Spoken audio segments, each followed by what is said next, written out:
omzum yükle doldu ama bende vazgeçmek yoktu. Bitmedi, bitmedi, bitirmedim.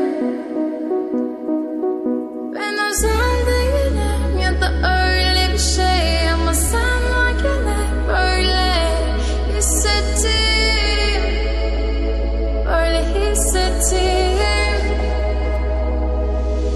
Yanan her şey gülmüyor olmalı, bunu sen de hatırlarsın da artık